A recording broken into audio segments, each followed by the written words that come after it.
So y'all, I started adding the Bozu balancing ball to my off-ice training. As you can see, I am wearing my ankle weights. They are currently just 2.5 pounds.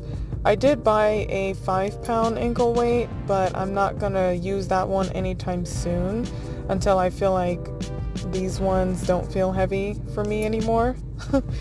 But basically what I do is I go through all the spin positions on the balancing ball, but I start off with my stroking position, my forward crossover position, and my back crossover position.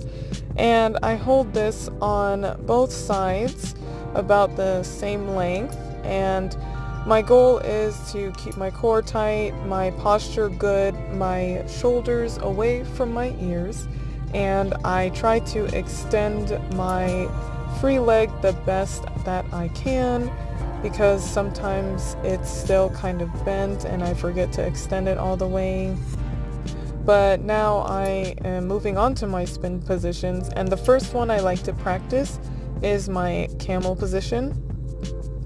This is definitely very tricky for me to hold on both sides, although this leg is higher than the other one, and the other one is my forward spinning leg, so I'm a little sad about that. But I do know that eventually when I can do the back camel spin, it's gonna look super awesome because that leg is higher than my right leg.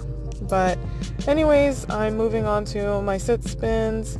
I do both sides several times, but it's definitely a bit harder to do on one side.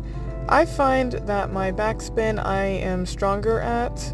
Well, my back sit position, definitely not the back spin, but I can tend to go lower on my back sit spin position than I can on my forward. And after I've done that for a while, I then move on to my spins.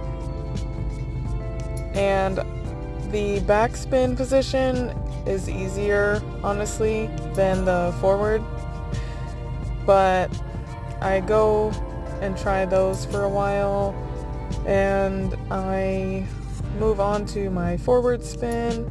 They're not quite low just yet, but I've been really trying to make them lower every time. It just takes time, really.